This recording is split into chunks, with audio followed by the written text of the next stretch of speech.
தான் திலீப் அண்ணாவை ரகசியமா திருமணம் செய்து கொண்டதன் காரணத்தை நம்மளுடைய காவ்யா மாதவன் சொல்லியிருக்காங்க. மலையாள நடிகை காவ்யா மாதவனும் நடிகர் திலீப்பும் வந்து பாத்தீங்கன்னா கடந்த மாதம் 25ஆம் தேதி தான் திடீர்னு திருமணம் பண்ணிக்கிட்டாங்க. அவங்களுடைய திருமணம் வந்து டிவி சேனல்கள் எல்லாம் நேரடி ஒளிபரப்பாகும் போதுதான் பலருக்கும் அவங்களுடைய திருமண செய்தியை தெரிய வந்தது. இந்த நிலையில தான் நம்மளுடைய Kavya Madhavan style and star அப்படின்ற மலையாள பத்திரிகைக்கு பேட்டி ஒன்று அளிச்சிருக்காங்க. அதுல என்ன சொல்லியிருக்காங்கன்னா, நான் திலீப் அண்ணாவை திருமணம் செய்யணும்னு நினைக்கவே இல்லை. யாராவது இது பத்தி என்கிட்ட கேட்டிருந்தா கண்டிப்பா நான் சிரிச்சிருப்பேன். ஆனா அது நடந்துருச்சு. திலீப் அண்ணா குடும்பத்தாரோட வந்து என் பெண் கேட்ட போது என்னுடைய அதாவது எங்க ஃபேமிலிக்கு அவர் ரொம்ப பழக்கமானவர் அப்படின்ற காரணத்தாலதான் அவங்க சம்மதம் தெரிவிச்சாங்க. எங்க திருமணம் யாருக்குமே தெரிவிக்கப்படாம தான் திடீர்னு நடந்தது.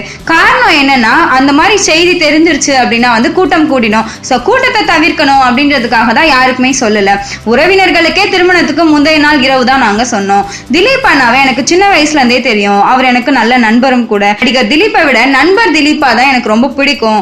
ஏன்னா அவர் வந்து எனக்கு நண்பரா தான் ரொம்ப பிடிச்சிருக்கு. காவ்யா குழந்தை நட்சத்திரமா இருந்த போதே, அதாவது குழந்தை நட்சத்திரமா அவங்க படத்துல அறிமுகமான போதே அந்த படத்துல திலீப் வந்து துணை இயக்குனரா பணியாற்றிருக்காரு. தன் அங்கிள் அப்படின்னு சொன்ன காவ்யாவை அண்ணான்னு கூப்பிடுமாறு நம்மளுடைய திலீப் தான் சொல்லியிருக்காராம்.